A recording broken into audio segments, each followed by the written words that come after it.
প্রিয় দর্শক, ছবিযুক্ত প্রায় 11 কোটি নির্ভুল ভোটার তালিকা কিন্তু এদেশের জাতীয় আমানত এবং সেই জাতীয় আমানতটা কিন্তু তৈরি হয়েছিল নির্বাচন কমিশনের হাত ধরে 2011-তে। তারই বাই প্রোডাক্ট হচ্ছে জাতীয় পরিচয়পত্র। এবং একটা সময় আমরা দেখেছিলাম প্রায় 1.5 কোটি ভুয়া ভোটার শনাক্ত হয়েছিল। সেইটি নিয়ে যেন আর কোনো প্রশ্ন না উঠতে পারে ভোটার তালিকা নিয়ে, সেজন্যই কিন্তু ছবিযুক্ত ভোটার তালিকা করা হয়েছিল। আমাদের দেশে নির্বাচন নিয়ে নানাবিধ প্রশ্ন থাকতে পারে, কিন্তু এই নির্ভুল ভোটার তালিকা নিয়ে কিন্তু কোনো প্রশ্ন নাই। কিন্তু এখন যে প্রশ্নটি বড় হয়ে দেখা দিয়েছে, এই ভোটার তালিকা আসলে এবং জাতীয় পরিচয়পত্র কার হাতে থাকবে। স্বরাষ্ট্র মন্ত্রণালয় চিঠি দিয়েছে নির্বাচন কমিশনকে, সুরক্ষা দপ্তরের অধীনেই এনআইডি অর্থাৎ জাতীয় পরিচয়পত্র নিয়ে যাওয়া হবে, কিন্তু তার অভিভাবকত্ব সাংবিধানিক প্রতিষ্ঠান নির্বাচন কমিশনের কিন্তু দায়িত্ব। সবচেয়ে বড় কথা, এই কারণে কিন্তু অনেকের মনে প্রশ্ন উঠেছে যে কেউ যদি অজ্ঞাতসারে এই কাজটি করে থাকেন সেটা হবে ভীষণ বোকামি, আর কেউ যদি বুঝে করে থাকেন তাহলে কিন্তু এটা হবে একটি জাতীয় সাবোটাজ। কারণ বারবারই যেটা অনেকে বলছে যে জাতীয় পরিচয়পত্র এবং নির্ভুল ভোটার তালিকা কিন্তু এদেশের সবচেয়ে বড় তথ্য ভাণ্ডার এবং জাতীয় আমানত। সুতরাং আমরা যে বিষয়টি নিয়ে আজকে কথা বলতে চাই, এই দুটো জিনিসকে যদি নির্বাচন কমিশনের কাছ থেকে আলাদা করে দেওয়া হয় তাহলে ভবিষ্যতে কি সাংবিধানিক সংকটে পড়তে হবে কিনা, রাজনৈতিক সংকট হবে কিনা, ভোটার তালিকার স্বচ্ছতা নিয়ে প্রশ্ন উঠবে কিনা এবং মানুষ সেবা কতখানি পাবে, সবকিছু নিয়ে আমি শোভা ইসলাম ম্যাটার্স টু দ্য পয়েন্টে আজকে আপনাদের সবাইকে স্বাগত জানাচ্ছি। আমাদের আজকের বিষয় পরিচয়পত্রের অভিভাবকত্ব। আমাদের সঙ্গে আজকে আলোচনায় যুক্ত হচ্ছেন ডক্টর এম সাখাওয়াত হোসেন, সাবেক নির্বাচন কমিশনার। আমাদের সাথে যুক্ত হচ্ছেন ডক্টর শাহদিন মালিক, আইনজীবী, বাংলাদেশ সুপ্রিম কোর্ট। আমি আলোচনায় দুজনকে স্বাগত জানাচ্ছি। আলোচনাটা শুরু করতে চাই সাখাওয়াত স্যার আপনাকে দিয়ে। নিশ্চয়ই আপনি আমার কথা পরিষ্কার শুনতে পাচ্ছেন। স্যার, আপনি কি আমার কথা শুনতে পান? জি জি স্যার, বেশি কথা বলবো না, শুরুতে সব কথা বলে দিয়েছে। এখন যেটা আপনার কাছে জানতে চাই, আমরা একটা সময় জানতাম মসলিন শাড়ি যারা তৈরি করেছিল তাদের কিন্তু খ্যাতির কারণে সেই কারিগরদের হাত তো কেটে ফেলা হয়েছিল। আপনাদের হাত ধরেই, নির্বাচন কমিশনের হাত ধরেই 2011-তে তৈরি হলো ছবিযুক্ত ভোটার তালিকা। এখন এটি তো একটা জাতীয় আমানত, সেটাকে যদি নির্বাচন কমিশনের হাত থেকে স্বরাষ্ট্র মন্ত্রণালয়ে নিয়ে যাওয়া হয় তাহলে কি ইসির মাথা কেটে ফেলা হবে? এই কারণেই বলছি যে এই যে নির্বাচন কমিশনের হাত থেকে যদি এনআইডিকে নিয়ে নেওয়া হয় এবং যদি ভোটার তালিকা ইসির হাতে রেখে দেওয়া হয় তাহলে ভবিষ্যতে কি কারণে সংকটগুলো তৈরি হবে এবং এই সংকটগুলো আসলে তৈরি করে ভবিষ্যৎটা কতখানি অন্ধকারে যাবে? ধন্যবাদ সোমা আপনাকে। প্রথমে আমি আপনার কথার উত্তরের আগেই বলে রাখি যে যেই ভোটার তালিকা তৈরি হয়েছিল ওটা কিন্তু 2011-তে নয়, ওটা শেষ হয়েছিল 2008-এ। সাথে স্যার শুরু হয়েছিল, সাথে পাইলট প্রকল্প শ্রীপুরে। সাথে 11-তে নয়, সাথে শুরু হয়েছিল। আমি সরি স্যার, ভুল করেছি, 2007-এ শ্রীপুরে পাইলট প্রকল্প। জি স্যার, রাইট। জি স্যার, 2007-এর 10 জুন শ্রীপুর পাইলট হয়েছিল, শ্রীপুর উপজেলাতে। জি, নিঝুম বৃষ্টির মধ্যে, দারুণ বৃষ্টি, 1 হাঁটু পানির ভেতরে এটা শুরু হয়েছিল। ভোটার তালিকা, ছবিসহ ভোটার তালিকা প্রণয়ন। তখনও আমরা আলোচনায় শুনেছি, কিন্তু আমরা তখনও প্র্যাকটিক্যালি দেখিনি যে একটা আইডেন্টিটি কার্ড তৈরি করা যায় বাই প্রোডাক্ট ভোটার তালিকা থেকে। এবং সেটা যখন আমাদেরকে, আমি নামটি বলছি, মেজর জেনারেল শফিক, তখন ওই সময় এটা চার্টে দেওয়া হয়েছিল সেনাবাহিনী থেকে। শফিক যখন আমাদেরকে দেখালো এইটা, তখন উনি বললেন যে এটাকে আপনারা ভোটার কার্ডও করতে পারেন, ন্যাশনাল আইডেন্টি কার্ডও করতে পারেন, এর জন্য কোনো এক্সট্রা খরচ হবে না। ভোটার তালিকারই একটা অংশ, এটা শুধু এক্সট্রা খরচ হবে। এখন পাউচে আমরা করে দেব, 1 টাকা না 1.5 টাকা বেশি। তো আমরা তখন বললাম যে ঠিক আছে। এবং যখন এটা প্রচার হলো তখন কিন্তু আপনিও দেখেছেন যে মানুষের ঢল নেমে গেল। আমরা ভয় পেয়েছিলাম যে মহিলারা আসবে কিনা, কিন্তু মহিলাদের ঢল নেমে গেল। এই বৃষ্টির ভিতরে ঘন্টার পর ঘন্টা, সকাল থেকে বিকেল পর্যন্ত দাঁড়িয়েছিল তারা। তাদের অ্যাট্রাকশন ছিল যে ওই একটা আইডেন্টিটি কার্ড পাবে, এবং ওই অ্যাট্রাকশনটাতেই আমাদের এই ভোটার তালিকার প্রণয়নটা শুরু হলো। এখানে আরেকটি কথা বলে রাখি, এই সম্পূর্ণটা ছিল একটি প্রজেক্ট, যেটা পিআরপি প্রজেক্ট নামে, যার টোটাল যেটা প্রাক্কলন ছিল 70.75 $70.75 million, যার ভিতরে $29 মিলিয়ন ছিল বাংলাদেশের, বাকিটা ছিল ডোনার ফান্ডেড। এবং এই প্রজেক্টের কোঅর্ডিনেটর ছিল ইউএনডিপি এবং মেজর কন্ট্রিবিউটর ছিল ইউকে ডিএফআইডি। হ্যাঁ, কাজে পুরো প্রজেক্টটা, তারপরে যখন আইডেন্টি কার্ডের কথা উঠলো তখন তারা নিজেরা দেখে বললো যে ঠিক আছে, যখন বাই প্রোডাক্ট এটা একটা কাজ হবে যেটা ভোটারদেরকে দিলে ভোটাররা এম্পাওয়ার্ড হবে, বিশেষ করে মহিলারা এম্পাওয়ার্ড হবে। কাজে ওই অ্যাপ্রুভাল নেওয়া হলো এই প্রজেক্টের সাথে এটা করার জন্য, এবং এটার জন্য কোনো এক্সট্রা টাইম বা কোনো এক্সট্রা এফোর্ট দিতে হয়নি।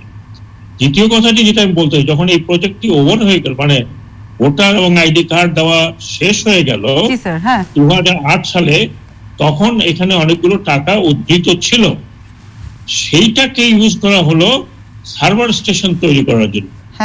বর্তমানে 519টি সার্ভার স্টেশন আছে, 10টি রিজিওনাল, 164টি জেলা আছে, যেটা ইন্টিগ্রেটেড সার্ভার স্টেশন। তার মানে ইলেকশন কমিশনের পার্ট, সেখানে ভোটার লিস্টটা যখন আপডেট করা হয় তখন এই আইডেন্টি কার্ডটা দেওয়া হয়।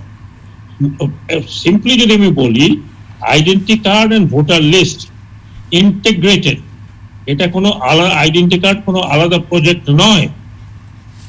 Identity card comes as a byproduct. পরবর্তী পর্যায়ে আবার ওয়ার্ল্ড ব্যাংকের থ্রুতে এই স্মার্ট কার্ড দেওয়া হলো। এখন কথাটি হচ্ছে যে সার্ভারটি সেন্ট্রাল সার্ভার এবং ডিজাস্টার ম্যানেজমেন্টের যে সার্ভার আছে, এরা হচ্ছে যে ডেটাটা হোল্ড করে, ওটা হচ্ছে ভোটার লিস্টের ডেটা, এবং সেই ভোটার লিস্টের ডেটা থেকেই এই আইডেন্টি কার্ডটা তৈরি করা হয় এবং ভোটারদেরকে দেওয়া হচ্ছে। এখন 18 বছরের উপরে যারা ভোটার হচ্ছেন, কিন্তু নন ভোটারদেরকে দেওয়া হচ্ছে না। কাজেই জিনিসটা কিন্তু টোটালি ইন্টিগ্রেটেড, এবং পুরো চেইনটা যেটা, এটা পার্ট অফ ইলেকশন কমিশন। এবং এটার যে আইনটি তৈরি হয়েছে, সেই আইনটি পার্লামেন্ট দ্বারা তৈরি করা আইন, আউট অফ কনস্টিটিউশন। কাজেই এই আইনটি পার্ট অফ কনস্টিটিউশন, এবং পুরো ইলেকশন কমিশনের কার্যক্রম পার্ট অফ কনস্টিটিউশন। কিন্তু স্যার, এখন যে বলা হচ্ছে, আপনি পরিষ্কারভাবে ব্যাখ্যাটা দিলেন শুরুর জায়গাটা, কিন্তু যেটা বলা হচ্ছে এখন যেটা জায়গা দাঁড়িয়ে গেছে, স্বরাষ্ট্র মন্ত্রণালয় যেটা এনআইডিটা তাদের জায়গায় নিয়ে নিতে চাচ্ছে, সেই জায়গাটা নিলে ভবিষ্যতের কি জায়গাগুলো অসুবিধায় পড়তে হবে এবং সেটা কেনই বা নিতে চাচ্ছে, এবং এই নেওয়ার সঙ্গে যে অসুবিধাগুলো তৈরি হবে কি কি স্যার? না, প্রথম জিনিস হলো যে কেন নেওয়া হচ্ছে এটা কিন্তু আমি জানি না। নেওয়াটা কত বাঞ্ছনীয় হবে, এবং এটা যেটা অনেকেই স্যার, কমিশনার সিসি স্যার বলেছেন পৃথিবীর অন্যান্য দেশে এনআইডিটা আলাদা বিভাগ তৈরি করে থাকে, কিন্তু আপনার যেহেতু ইসি করেছে জাতীয় পরিচয় পত্র। আমি আগে ওই কথার উত্তর দেই। পৃথিবীর যে সমস্ত দেশে, খুব কম দেশে এনআইডি আছে, 100টি দেশে বিভিন্ন ধরনের পরিচয়পত্র আছে। যেমন ইউএসএ তে বহু ধরনের পরিচয়পত্র আছে, এনআইডি নেই। ইউকে তে অনেক ধরনের পরিচয়পত্র আছে, এনআইডি নেই। ইন্ডিয়াতে অনেক ধরনের পরিচয়পত্র আছে, কিন্তু তারা এনআইডি এখনো করতে পারেনি, তারা আধার কার্ড করেছে। এইগুলো সবই ইনিশিয়েট করে বিভিন্ন মন্ত্রণালয়। আজকে যদি বাংলাদেশ শুরু থেকে কোনো এক মন্ত্রণালয় বলতো যে আমরা আইডেন্টি কার্ড বানাবো, তাহলে তাদের যে ইনফ্রাস্ট্রাকচার দিয়ে ওটা তৈরি করতো। এখন কথা হলো যে চিঠিটা আসছে, সেখানে তারা বলছে যে তোমাদের ইনফ্রাস্ট্রাকচার দিয়ে আমরা তৈরি করবো, which is not as per the law, যেটা সম্ভব নয়। এটা করতে গেলে বিশাল একটা কনস্টিটিউশন এবং যে মেইন জিনিস যেটা ভোটার তালিকা বা electoral roll, it will be polluted. এখানে কারাপশন হবে ইলেকট্রাল রোলে। স্যার, এই জায়গাটাতে আমি একটু থামাই, কারাপশনের জায়গাতে আমি একটু থামাচ্ছি। কারাপশনগুলো কি কি হবে সেটা আমি আপনার কাছে জানতে চাইবো। আমি কারাপশন অফ ইলেকট্রাল রোল বলছি। জি স্যার, হ্যাঁ, টাকা পয়সা কথা না, ইলেকট্রাল রোলটা কারাপ্ট হবে। আচ্ছা, ওইটাই আমি বলছি। আচ্ছা, ডুয়াল কন্ট্রোল যখনই হবে, তখন ইলেকশন কমিশন তার লোকজনকে দিয়ে যে কাজটা করাচ্ছে সেটা কর্তৃত্ব হবে সরকারের। সেইখানে ইলেকশন কমিশনের স্বাধীনতা বলতে থাকে না, এক। আর দ্বিতীয়ত হচ্ছে ভোটার লিস্টটা তখন কারাপ্ট হবে। আমি বিভিন্ন দেশের উদাহরণে জায়গাটা শেষ করি। হ্যাঁ, কয়েকটি দেশে আছে যে ন্যাশনাল রেজিস্ট্রেশন থেকে ভোটার লিস্ট তৈরি করা হয়। সেই সমস্ত দেশে প্রতিবার ভোটার লিস্ট নিয়ে গন্ডগোল হয়, কারণ ওখান থেকে ভোটার লিস্ট করলে পরে গরমিল পাওয়া যায় গ্রাউন্ডে, আবার ইলেকশন কমিশনকে যাচাই বাছাই করতে হয়। যেমন পাকিস্তানে আছে, নাইজেরিয়াতে আছে, এবং অনেক দেশে এইটা নিয়েই ইলেকশনের পরে গন্ডগোল হয়েছে। তো যদি সরকার প্রথম থেকে এই কাজটা আলাদাভাবে করত, তাহলে এই ভোটার লিস্টের সাথে এটা জড়িত হতো না। কিন্তু গত 10 বছর সরকারের তরফ থেকে কোনো ধরনের প্রচেষ্টা নেওয়া হয়নি আলাদাভাবে কোনো কিছু তৈরি করা। এই মুহূর্তে এটা নিয়ে গেলে টোটাল কনফিউশন হবে। একটা আইনি যে স্বাধীন মালিক সাহেব আছেন তিনি বলতে পারবেন, জি স্যার, এই আইনের জায়গাটা জি ইলেকশন কমিশনের স্বাধীনতা খর্ব হবে।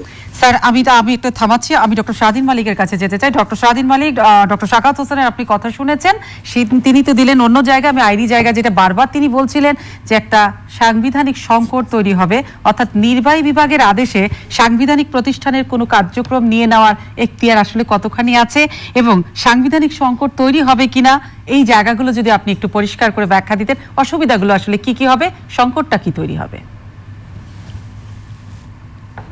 এই মানে এখন যে ইস্যুটা হচ্ছে যে ভোটার তালিকা এবং জাতীয় পরিচয়পত্র ইলেকশন কমিশনের অধীনে, এখন সরকার একটা চেষ্টা করছে এর মধ্যে ভোটার তালিকাটা ইলেকশন কমিশনে থাকবে, কিন্তু জাতীয় পরিচয়পত্রটা স্বরাষ্ট্র মন্ত্রণালয়ে নিয়ে যাবে। এই নিয়ে আমরা আলোচনা করছি। একটা বুঝতে হবে যে একটা আইনের দিক থেকে যে এরকম পরিস্থিতি আমরা আগে কখনো মুখোমুখি হই নাই। এটা খুব একেবারে সাদা কালো আইনি ব্যাখ্যা এই মুহূর্তে দেওয়া একটু জটিল। তাও আমি যদি সাধারণভাবে বলি, ভোটার তালিকা নির্বাচন কমিশনের অধীনে থাকবে, নির্বাচন কমিশন ভোটার তালিকা করবে, সংরক্ষণ করবে, হালনাগাদ করবে, এটা সংবিধানে বলে দেওয়া আছে। এই ব্যাপারে কোনো সন্দেহ নেই। এটা যদি ভোটার তালিকা কেউ নিয়ে যায় তাহলে এটা একেবারেই মানে ছেলে মানুষই অসাংবিধানিক কাজ হবে। আর তবে সংবিধানে বলা আছে যে আইন করে যেই কাজগুলি নির্বাচন কমিশনকে দেওয়া হবে, নির্বাচন কমিশন সেই কাজগুলি করবে। এখন আইন করে জাতীয় পরিচয়পত্র প্রস্তুত করার দায়িত্ব নির্বাচন কমিশনে দেওয়া হয়েছে। জাতীয় পরিচয়পত্র আইনের 6 ধারায় বলা আছে যে এই জাতীয় পরিচয়পত্র এটা নির্বাচন কমিশন করবে, সংরক্ষণ করবে, হালনাগাদ করবে, এটা মানে কাস্টোডিয়ান, এটা নির্বাচন কমিশন। এখন হ্যাঁ, সাংবিধানিক প্রশ্ন হলো, আপনি একটা সাংবিধানিক প্রতিষ্ঠানকে, ইউনিয়ন পরিষদের নির্বাচন বা উপজেলা নির্বাচন, এটা কিন্তু সংবিধানে বলা নেই। এটা ইউনিয়ন পরিষদ উপজেলা আইনে বলা আছে যে এই নির্বাচন কমিশন করবে। এখন কালকে হঠাৎ আইন করে বলে দিলেন না ইউনিয়ন পরিষদ, উপজেলা নির্বাচন পরিষদ এইগুলি নির্বাচন কমিশন করবে না, এটা হোম মিনিস্ট্রি করবে। এই আইন করতে তো অসুবিধাই, পার্লামেন্ট আইন পাস করতে পারে। তো এটা বুঝাবার জন্য সংবিধানে বলা আছে যে রাষ্ট্রপতির নির্বাচন এবং সংসদের নির্বাচন কমিশন করবে। এই দুটো নির্বাচনের কথা সংবিধানে বলা আছে। আর বলা আছে আইন করে অন্য কোনো নির্বাচনের দায়িত্ব দিলে সেটা করবে। ততদিন পর্যন্ত আইন করে ইউনিয়ন পরিষদ, উপজেলা পরিষদের নির্বাচন কমিশনের কাছে দিয়ে দেওয়া হয়েছিল। কালকে যদি গভর্নমেন্ট বলেন আইন বদলিয়ে ইউনিয়ন পরিষদ, উপজেলা পরিষদ বা পৌরসভা নির্বাচন এগুলি স্বরাষ্ট্রমন্ত্রী করবে, স্বরাষ্ট্র মন্ত্রণালয় করবে। সরকার এই আইন বদলাতে পারে, কিন্তু এই বদলানোটা তো জনগণের কাছে গ্রহণযোগ্য হবে। জনগণ এইরকম আইন করলে এটার পিছনে মতলব বুঝবে। একইভাবে সাকাত স্যার যেটা বলছিলেন, শুরু থেকে নির্বাচন কমিশন জাতীয় পরিচয়পত্র এই কাজটা করে আসছে। এখন যেটা আইনগতভাবে এটা খুব জটিল, আমার মনে হয় যে নির্বাচন কমিশনকে এটা আজকে দায়িত্ব দিবেন, কালকে দায়িত্ব থেকে তাদের বরখাস্ত করবেন আইন করে, এটা কাম্য না, এটা সঠিক সাংবিধানিক শাসন না। স্যার আরেকটা স্যার আরেকটু যেটা থামাতে চাই, আপনি যেটা বলছেন এবং আমরা যেটা জানি স্যার, সেটা হচ্ছে জাতীয় সংসদ নির্বাচন ইসির কাজ, রাষ্ট্রপতি নির্বাচন ইসির কাজ, সীমানা নির্ধারণ করা ইসির কাজ, বাই ইলেকশন গুলো করা ইসির কাজ, এবং ভোটার তালিকা করাও সংবিধান তাকে নির্বাচন কমিশনকে দিয়ে দিয়েছে। কিন্তু এখন স্যার জাতীয় পরিচয়পত্র তো যদি স্বরাষ্ট্র মন্ত্রণালয় তাদের অধীনে নিয়ে যায়, ভোটার তালিকা করার এখতিয়ারটা তো ইসির থাকছে, সেখানে তাহলে সাংবিধানিক সংকটটা কোথায় তৈরি হবে?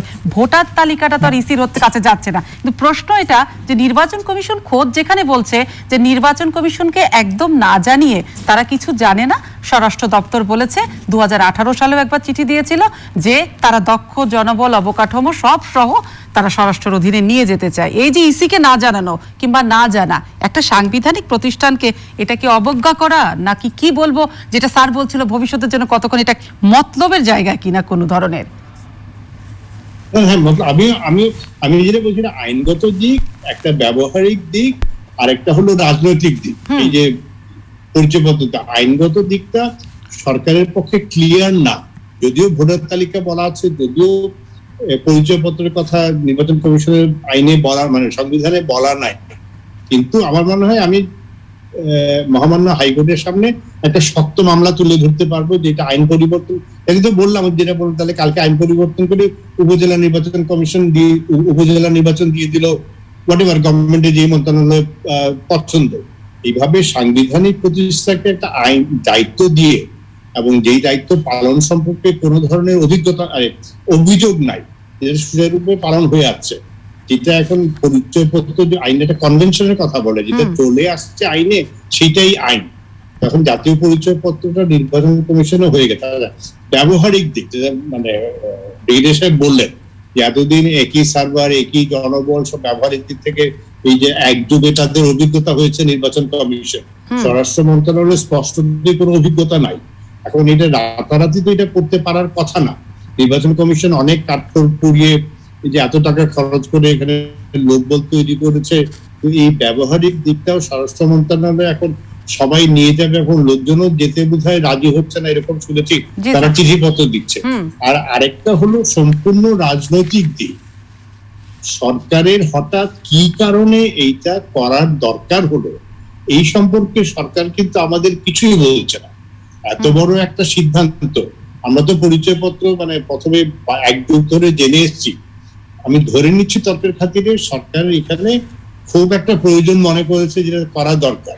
স্যার বারবার যেটা বলছে আইনি দিকটা তো আপনি বলছেন, এবং রাজনৈতিক দিকটাও যেহেতু আলোকপাত আপনি করলেন, স্যার আপনার কাছে কি মনে হয় কোন জায়গা থেকে রাজনৈতিক দিক বিবেচনা করে ভবিষ্যতের জন্য সরকার এটা স্বরাষ্ট্র মন্ত্রণালয়ের অধীনে নিয়ে নিবে? আপনার কাছে স্যার কি মনে হয় কেন নিবে? এইটা মানে ঠিক, এটা গণতান্ত্রিক সরকার হলে, যে কোনো গণতান্ত্রিক সরকার তার কোনো বড় পদক্ষেপ নেওয়ার আগে জনগণকে জানায় যে আমি এইভাবে এই কাজটা করতে চাচ্ছি। ধরেন আমাদের টিকা দেওয়ার ব্যাপারে প্রতিনিয়ত মন্ত্রীরা কথা বলছে, ভালো হোক মন্দ হোক, সত্য হোক মিথ্যা হোক, কথা বলছে, মানে ওনারা জনগণকে জানাচ্ছে। এইটাও তো একটা বিরাট, এখন এই 12 বছর পরে কি অসুবিধাটা হলো, কেন সরকার এটা করতে যাচ্ছে, এটা সম্পর্কে আমরা কিছু জানি না। এবং অন্ধকারে থাকলে হয় কি, আমরা সবাই জল্পনা কল্পনা করি, তাই তো, সবাই আমরা বোঝার চেষ্টা করি সরকার। এখন আমার মনে হয় সরকার যদি একটু নির্মোহ ভাবে জানার চেষ্টা, আজকেই দেখলাম কোন পত্রিকায়, এইটা একটা পত্রিকার জরিপগুলি সঠিক না, কিন্তু বোধহয় পত্রিকায় 2000-3000 লোকের জরিপের উত্তর দেয়, আজকে দেখলাম প্রায় 14,000 লোকের জরিপের উত্তর দিয়ে বলছে না, এটা আমরা সরকারের সিদ্ধান্ত সঠিক হয় না। সরকার কেন করতে যাচ্ছে? এখন যেটা আশঙ্কা, আমার 2014 সালের নির্বাচন, 2018 সালের নির্বাচন, এই আলোকের প্রেক্ষিতে, এবং অনেকেই বলছে যে সরকার তো আগে 2014 নির্বাচন এক তরিকায় জিতেছিল, 18 নির্বাচন আরেক তরিকায় জিতেছে, এখন বোধহয় পরবর্তী নির্বাচনের জন্য কোন নতুন তরিকা, মানে কোন নতুন ফন্দি ফিকির আসছে, লোকের মনে এই প্রশ্নগুলি কিন্তু আসছে, এবং এটা সরকারের জন্য মোটেও কাম্য না যে সরকার একটা কাজ। অতএব আমি যেটা বলছি যে ভালো হতো সরকার যদি তার কারণগুলি আমাদের বিশদভাবে বলতো, এই অসুবিধা হচ্ছে, ওই সুবিধা হবে, এই জন্য। জি স্যার, আপনি আমাদের সঙ্গে থাকুন, আমি একটু সাখাওয়াত স্যারের কাছে যেতে চাই। স্যার, যেটা হচ্ছে রাজনৈতিক সংকটের কথা তুলে ধরলেন ডক্টর শাহাদিন মালিক, সেখানে কি স্যার আপনি দেখতে পাচ্ছেন যে আগামী নির্বাচনে যদি স্বরাষ্ট্রের কাছে এনআইডি চলে যায়, ইসির কাছে ভোটার তালিকা থাকে, তাহলে এই দুটো সমন্বয়হীনতা এইটা তৈরি হবে কিনা, আর সেই কোনো কারণে ভোটার তালিকার স্বচ্ছতা নিয়ে প্রশ্ন উঠতে পারে কিনা? প্রথমত আমি একটা কথা বলি, আমি ডক্টর শাহাদিন মালিক যথার্থ বলেছেন যে সরকার আইন বদলাতে পারে পার্লামেন্টে, যে কোনো কনস্টিটিউশন, বেসিক কনস্টিটিউশন ছাড়া। কিন্তু কথাটা হচ্ছে এই যে এই আইডেন্টি কার্ডটা আমি ওনার মতো প্রশ্ন হচ্ছে হঠাৎ করে সরকারের নেওয়ার ইচ্ছাটা হলো কেন? দ্বিতীয়ত যেটা হলো, যেটা সবচেয়ে বড় সমস্যা সেটা হচ্ছে যে এই চিঠিটা গভর্নমেন্টের কাছে, লেটেস্ট যে চিঠিটা দিয়েছে ইলেকশন কমিশনকে, যেটা আপনাদের সবার কাছে আছে বোধহয়, সেখানে কিন্তু বলা হচ্ছে যে অবকাঠামো সহ। জি স্যার। প্রশ্নটা হচ্ছে এই অবকাঠামো integral part of election commission, আপনি আপনি এক মুহূর্তের জন্য ভুলে যান আইডেন্টি কার্ড। ইলেকশন কমিশনের অবকাঠামো মানে আপনি যতগুলো উপজেলা থেকে শুরু করে জেলা পর্যন্ত ইনক্লুডিং হেডকোয়ার্টারের যে অবকাঠামো ইলেকশন কমিশনের লোকগুলো এর মধ্যে কাজ করছে, পুরোটাই অ্যাকর্ডিং টু নিউ অর্গানোগ্রাম, এই লোকগুলো একবার ইলেকশন কমিশনের কাজ করবে, আবার একই সাথে সরকারের কাজ করবে। তার মানে সরকার ইনফ্লুয়েন্স করতে পারবে ইলেকশন কমিশনের এই যে গ্রাসরুট লেভেল থেকে শুরু করে ডিস্ট্রিক্ট অফিসারদের, কারণ তারাই তো রেসপন্সিবল হবে এটা।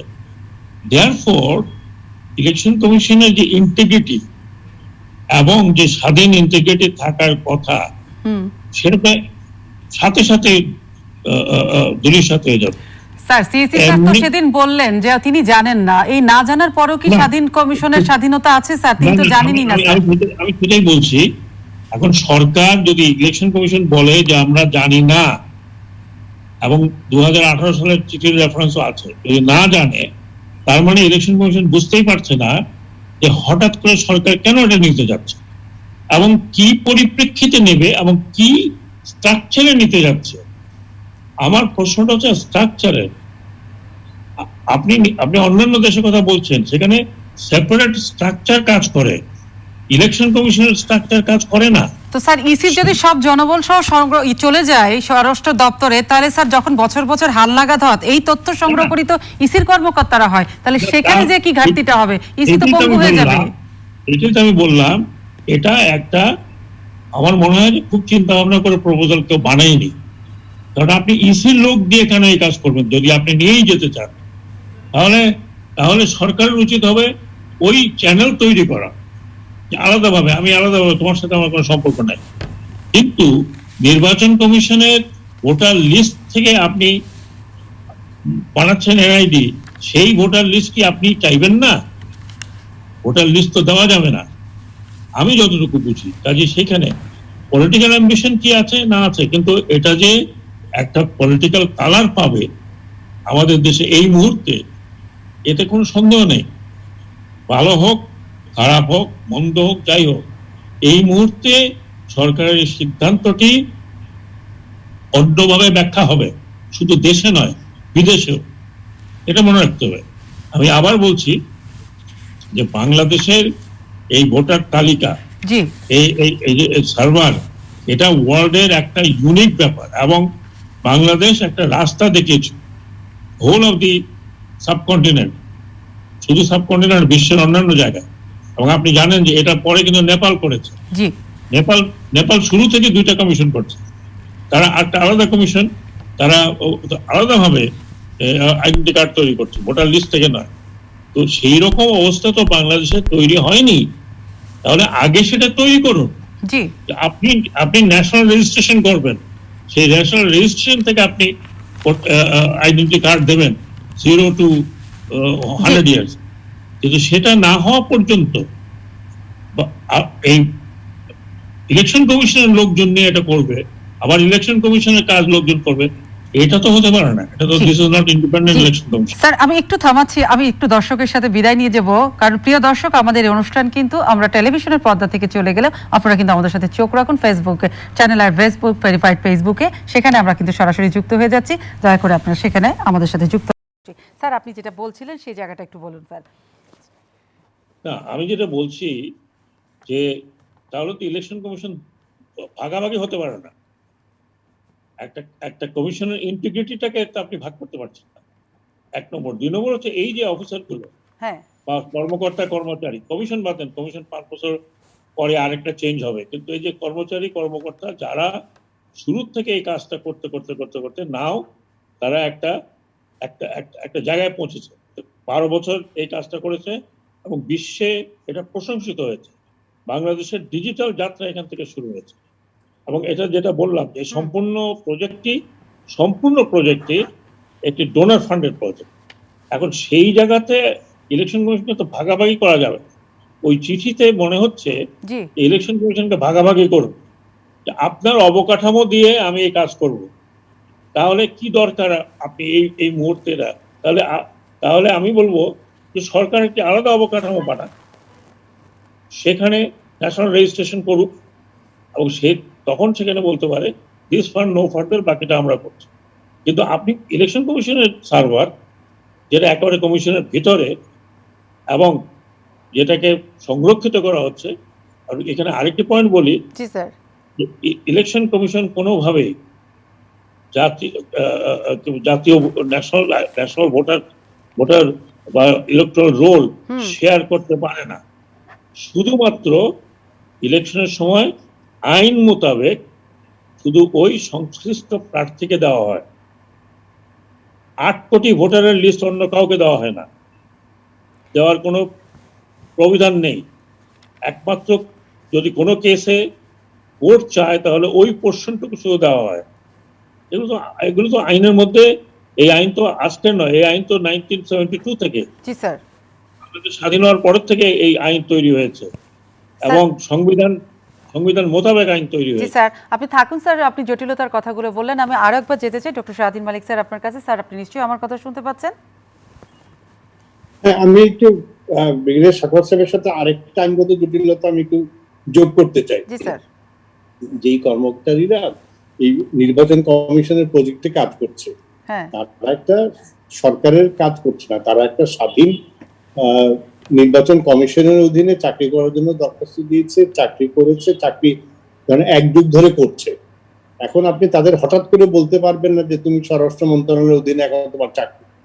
যে সরকারি চাকরি করে তার চাকরি বদলি হয় এই মন্ত্রণালয় থেকে ওই মন্ত্রণালয়। কিন্তু এখন তো ওনারা এবং সরকারি কিছু লোক নির্বাচন কমিশনেও কাজ করছে, কিন্তু যে এই প্রজেক্টে কাজ করেছে, ভোটার তালিকা প্রজেক্টে, সে নির্বাচন কমিশনের কর্মচারী বা কর্মকর্তা, তাকে কিন্তু সরকার হঠাৎ হুট করে এখান থেকে নিয়ে যেতে পারবে না। এটাও কিন্তু একটা সাংবিধানিক ধারণার পরিপন্থী। চাকরির শর্ত এমন ভাবে বদলানো যাবে না যে এটা তার বিপক্ষে যায়। আমি এক শর্তে চাকরিতে ঢুকলাম, ঠিক আছে, বেতন 10,000 টাকা, তারপরে থেকে বেতন 8,000 টাকা হয়ে যাবে, এটা কিন্তু আমার পরে যে ঢুকবে তার জন্য হবে, আমার বেতন কিন্তু কমাতে পারবে না। আমি বলছি যে সাংবিধানিক, আমি যে সাংবিধানিক প্রতিষ্ঠানে চাকরি করছি আজকে হঠাৎ, এগুলো অনেকগুলি জটিলতা আছে, আইনগত জটিলতা আছে। এটা কিন্তু আমি বলছি যে যেহেতু এই সমস্যাটা আইনগত ভাবে, আমরা যেটা আইনজীবী হিসাবে বলবো, একটা ব্যাপারে অনেক মামলা হলে আমি বলতে পারি যে আইনটা নতুন, যে এই ব্যাপারে কোনো মামলা হয় নাই, আইনের ব্যাখ্যা হয় নাই, ওখানে আমরা একটু ইতস্তত করি, কিন্তু এটা নিঃসন্দেহে অনেকগুলি আইনগত জটিলতা হবে। তারপরে যেটা সাখাওয়াত সাহেব বলছেন, আমিও সম্পূর্ণ একমত যে লোকে তো এখন প্রশ্ন করবে সরকারের মতলব কেন এটা করতে যাচ্ছে। একটা জিনিস, একটা প্রতিষ্ঠানের অধীনে হচ্ছে, প্রতিষ্ঠান ঠিক মতো কাজ করছে না, ঠিক আছে, তখন ওই দায়িত্ব অন্য কাউকে দেওয়া যায়। যেমনই ঢাকা শহরে আমরা দেখেছি যে খালগুলি ঠিক মতো ওয়াসা সংরক্ষণ করতে পারছিল না। যে জায়গাটা বারবারই বলছেন স্যার যে লোকে প্রশ্ন তুলবে সরকারের মতলবটা কি। আমরা একটা সময় দেখেছিলাম ভুয়া ভোটার হয়েছে এবং সেটাকে রোধ করার জন্য কিন্তু ছবিযুক্ত ভোটার তালিকা 2007-এ তৈরি হলো। কিন্তু এই ধরনের যদি উদ্যোগ নেওয়া হয় এবং এটা যদি সফলও হয়ে যায়, তাহলে কি স্যার আপনার মনে হচ্ছে যে আগামী দিনের যে নির্বাচন হবে কিংবা আগামী দিনে জাতীয় নির্বাচন, সেটাতে একটা জাতীয় পরিচয়পত্র এবং ভোটার তালিকার মধ্যে একটা বিস্তর সমন্বয়হীনতা হবে, যেটার জন্য স্বচ্ছতা নিয়ে প্রশ্ন উঠবে আবারও নির্বাচনে? এবং অবশ্যই মানে একদল লোকে ভোটার তালিকা করছে, আরেকদল লোকে, আপনি যেটা সঠিক বলছেন যে এই জাতীয় পরিচয়পত্র করছে, মানে একটা স্বরাষ্ট্র মন্ত্রণালয় করছে, নির্বাচন কমিশন, তখন এই নিয়ে বিস্তর প্রশ্ন উঠবে। মানে জাতীয় পরিচয়পত্রতে এক ধরনের তথ্য, কারণ নতুনগুলি তো নতুন লোকে করবে, এগুলি বিস্তর। এবং মূল কথা হলো কি জন্য এই জিনিসটা কেন দরকার হলো, এর পক্ষে তো সরকার এখনো একেবারে নিশ্চুপ, কোনো যুক্তি দিচ্ছে না। এখন এই যুক্তি না দিলে, জনগণকে না জানালে আমাদের সন্দেহ হবে, আমাদের আস্থা চলে যাবে, এবং সরকারিটা করতে গেলে সরকার আরো জনপ্রিয়তা হারাবে। এবং সরকার কি, তার মানে সরকার নিশ্চয়ই, এই জন্য আমি খালি বারবার মতলব শব্দটা ব্যবহার করছি। স্যার, আপনি বলছেন সরকার জনপ্রিয়তা হারাবে, কিন্তু ইলেকশন কমিশনের হাত থেকে যদি এনআইডি চলে যায়, তাদেরই তৈরি বাই প্রোডাক্ট, তাহলে কি এই যে স্বাধীন একটা নির্বাচন কমিশন, অর্থাৎ যেটা সাংবিধানিক প্রতিষ্ঠান, তাদের সক্ষমতা নিয়েও তো প্রশ্ন উঠতে পারে? ওইটা তো বলছি, ওইটা তো আইনগত প্রশ্ন আছেই। আইনগত প্রশ্ন একটা, ব্যবহারিক প্রশ্ন একটা, আর রাজনৈতিক প্রশ্ন একটা। আইনগত জটিলতা আলোচনা করলাম, সাখাওয়াত সাহেব ব্যবহারিক দিক, এই যে সার্ভার, লোক বল, এগুলি সবকিছু নিয়ে যাবে, এগুলি স্বরাষ্ট্র মন্ত্রণালয়, কিছুদিন স্বরাষ্ট্র মন্ত্রণালয়ে কাজ করবে, কিছুদিন ভোটার কাজ করবে, এই ব্যবহারিক জিনিসগুলিও সার্ভার কার্ড কোনটা থাকবে এগুলিও সরকার কোনো স্বচ্ছ ধারণা আছে কিনা বুঝতে পারছি না। আর যেটা তৃতীয়ত রাজনৈতিক দিক, আমার মনে হয় যে তিনটাই খুবই গোলমেলে এবং তিনটাই যখন ক্লিয়ার না, স্বচ্ছ না, আইনগত দিকে যে সরকার সাথে পারবে এটা স্পষ্ট না, ব্যবহারিক দিকে এটা কেমন করে সরকার এটা ম্যানেজমেন্ট করবে এটা করবে সেটাও স্পষ্ট না, আর সরকারের কারণটা কি সেটাও স্পষ্ট না। অতএব এইখানে আমার মনে হয় যে জিনিসটা মোটেও কাম্য না, এবং করলে এই ব্যাপারে সবাই দেশে মানে সন্দেহ করবে, সন্দেহপ্রবণ হবে।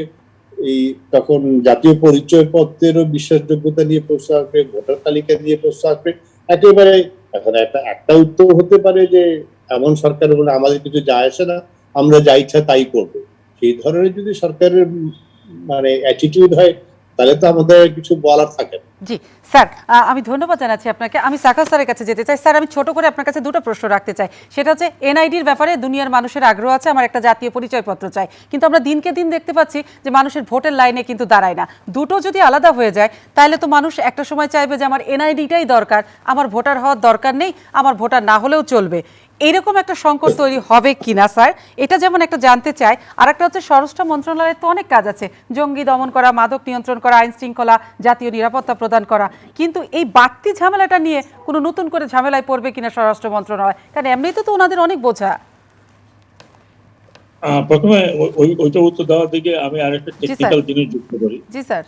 এখন ইভিএম তৈরি হচ্ছে এবং ইভিএম দিয়ে মোটামুটি ইলেকশন কমিশন ইলেকশনগুলো করাচ্ছে, সম্পূর্ণ না হলে পার্ট পার্ট পার্ট পার্ট করছে। এই ইভিএমটাও কিন্তু ডিপেন্ডেন্ট অন এই জাতীয় পরিচয়পত্র। জি, জাতীয় পরিচয়পত্র নাম্বার দিয়ে কি বলে একজনকে ভোটার ভোট দিচ্ছে, একজন তার ফিঙ্গারিং মিলাচ্ছে, দিয়ে একটা ভোটার আইডেন্টিফিকেশন হচ্ছে। ভোটার আইডেন্টিফিকেশনের জন্য তাহলে ইলেকশন কমিশনকে আরেকটা কার্ড তৈরি করতে হবে, সেটার নাম আমরা যাই দেই, সেটার নাম আমরা যেভাবেই দেই, কাজে ভোটারদের জন্য একটা কার্ড আবার নতুন করে তৈরি করতে হবে। দ্বিতীয় জিনিস যে আপনি যেই প্রশ্নটা করলেন, হ্যাঁ এই প্রশ্নটা করলেন যে দুইটা দুই রকম হলে, যখনই এটা ইলেকশন কমিশনের সাথে থাকবে না বা নিয়ে যাওয়া হবে, এবং আমি যেটা বলছি বারবার যে ইলেকশন কমিশন সম্পৃক্ত রাখা যাবে না যদি আলাদা করা হয়, সেই ক্ষেত্রে জাতীয় পরিচয়পত্র নিয়ে প্রশ্ন উঠবে, কতখানি জেনুইন লোক এটা পাচ্ছে। কারণ আমরা দেখছি সবকিছু তো পলিটিসাইজ হয়ে গেছে, ইনক্লুডিং পাসপোর্ট কি ভুয়া তৈরি হচ্ছে না? কাজে এইখানে কোনোভাবেই ইলেকশন কমিশন ওই ডেটার উপরে নির্ভর করতে পারবে না। এবং যদি ইলেকশন কমিশনকে আমি বলছি যে হাইপোথেটিক্যালি চলে যায়, তারা নিজেরা ইনফ্রাস্ট্রাকচার নিয়ে দেয়, তাহলে ইলেকশন কমিশনকে নতুন ভাবে চিন্তা করতে হবে যে ভোটার আইডেন্টিফিকেশন ইভিএম দ্বারা কেমনে হবে। সেকেন্ড, আমি আরেকটা কথা বলি, বারবার কথাটা বলছি, যেখানে বড় অবজেকশন, সেটা হলো যে ইলেকশন কমিশনের অবকাঠামো দিয়ে স্বরাষ্ট্র মন্ত্রণালয় কেন এটা করবে? স্বরাষ্ট্র মন্ত্রণালয়ের কাছে এখন অনেক কাজ আছে, যেটা আপনি বললেন। আমাদের পাসপোর্টের ব্যবস্থাপনা এখনো সঠিক হয়নি, মানুষের অনেক দুর্ভোগ হচ্ছে। এক, দ্বিতীয়ত স্বরাষ্ট্র মন্ত্রণালয় অনেক বড় মন্ত্রণালয়, প্রতিনিয়তই নতুন নতুন জিনিস আসছে। আর থার্ড, যেটা আমি ডক্টর স্বাধীন মালিকের সাথে একমত, যে চিঠিতে শুধু একটি লাইন বলা আছে ইলেকশন কমিশনের পরিবর্তে সরকার, এরকম তো হয় না। এটা একটা আইনি ব্যাপার, আর আপনি কাজটা কিভাবে করবেন, বা যেই মন্ত্রণালয় হোক সেই মন্ত্রণালয়টা পরিকল্পনা দেবে, আমরা এই পরিকল্পনা নিয়ে এগোতে চাই। ইলেকশন কমিশনের সাথে আলোচনা হলো না, সেই কাজটা ইলেকশন কমিশন ইনিশিয়েট করলো। আবার বলছি, এটা কোনো সরকারের বল নাই যে এটা করো, ইলেকশন কমিশনের বাই প্রোডাক্ট হিসাবে এটা খুব ভালো কাজ করেছে। এবং এটার জন্যই লোকে, আমি আবার বলছি, এটার জন্যই লোকে ভোটার হতে লাইন লাগায়, ভোট দিতে যায় না। That's a political issue. Vote যে দিতে যায় না এটা পলিটিক্যাল ইস্যু, কিন্তু সে একটা আইডেন্টি কার্ডের জন্য ভোটার হচ্ছে। ভোটার হওয়াটা বাংলাদেশে বাধ্যতামূলক নয়, এবং ভুয়া ভোটার আমরা আইডেন্টিফাই করতে পারি। কিন্তু একটা লোক মনে করেন ইন্ডিপেন্ডেন্টলি আইডেন্টি কার্ড নিয়ে আসছে, যদি বলে আমি তো আইডেন্টি কার্ড, আমি এদেশের নাগরিক, আমাকে ভোটার বানাও। এইগুলো কিন্তু জটিলতা, যে সমস্ত দেশে জাতীয় পরিচয়পত্র রেজিস্ট্রেশন অফ সিটিজেন এবং সেখান থেকে ভোটার লিস্ট তৈরি হয়, প্রত্যেকটি দেশে সমস্যা হয়েছে, প্রত্যেকটি দেশে। আর 100টি দেশের কথা বললাম, মেজরিটি দেশে বিভিন্ন ধরনের কার্ড আছে, বিভিন্ন ধরনের কার্ড। যেমন ইন্ডিয়াতে আধার কার্ড করেছে, এরা ইলেকশন কমিশন থেকে কোনো কিছু নেয়নি, তারা আলাদাভাবে আধার কার্ড করেছে। এই কারণে ইলেকশন কমিশন তাদের নির্বাচনী প্রসেস এবং ভোটার লিস্টকে বিশুদ্ধ রাখার জন্য ভোটার কার্ড দিয়েছে। জি স্যার, সংযুক্ত ভোটার কার্ড দিয়েছে, যে তুমি আধার কার্ড থাকুক যাই থাকুক, তোমাকে এই কার্ড সাথে থাকতে হবে। এইগুলো আমার মনে হয় একটু ডিপার স্টাডি না করে আর ইলেকশন কমিশনের সাথে আলোচনা না করে কিভাবে এটা সেপারেট হবে, কিভাবেই হোক, আমার অবজেকশনটা হচ্ছে যে নির্বাচন কমিশনের কর্মকর্তা কর্মচারী দিয়ে এই কাজটা আরেক মন্ত্রণালয়ের নিচে হতে পারে। জি, অসংখ্য ধন্যবাদ জানাচ্ছি স্যার, আপনার যেগুলো বললেন সেই সব জন্য। আজকে ম্যাটার সাম টু দ্য পয়েন্টে আপনারা দুজনই যুক্ত হয়েছিলেন, সম্মানিত একজন আইনজীবী, একজন সাবেক নির্বাচন কমিশন। দর্শক আপনারা শুনলেন, সবচেয়ে বড় কথা, দেশের 11 কোটি মানুষের হাতে কিন্তু উপহার হিসাবে জাতীয় পরিচয়পত্র তুলে দিয়েছে নির্বাচন কমিশন। এখন এই জাতীয় পরিচয়পত্র নির্বাচন কমিশনের অধীনে থাকবে না স্বরাষ্ট্র মন্ত্রণালয়ের কাছে যাবে, সেটা নিয়েই এখন প্রশ্ন উঠেছে। এবং ইসির কাছে থাকবে সেটা নিয়ে যেমন নানা যুক্তি আছে, স্বরাষ্ট্র মন্ত্রণালয়ের অধীনে চলে গেলে নানা প্রশ্ন আছে। সেই প্রশ্ন কি এবং যৌক্তিকটা কি, কেন ইসির কাছে থাকবে, সেটা আমাদের সম্মানিত দুজন অতিথি অবশ্যই চমৎকারভাবে ব্যাখ্যা দিলেন। এখন তাদের ব্যাখ্যা আমরা শুনলাম। এখন যারা নীতি নির্ধারক তারা কিন্তু সিদ্ধান্ত নেবেন আসলে কোন জায়গায় জাতীয় পরিচয়পত্র রাখাটা আসলেই সঠিক হবে, অর্থাৎ জাতীয় পরিচয়পত্রের রাখার সঠিক অভিভাবক ইসি না স্বরাষ্ট্র মন্ত্রণালয়, সেটা সিদ্ধান্ত নেবে সরকার। আমি Soma Islam, matter some to the point থেকে আজকের মতো অনুষ্ঠান থেকে বিদায় নিচ্ছি। সকলে ভালো থাকবেন, সুস্থ থাকবেন, সকলকে শুভরাত্রি। সোমা, জি স্যার। আমাকে একটু স্যার, হ্যাঁ, মানে ফেসবুকে বা যদি লিংকটা একটু পাঠিয়ে দিতে হবে। আমি পাঠাই দিচ্ছি স্যার, পাঠাচ্ছি।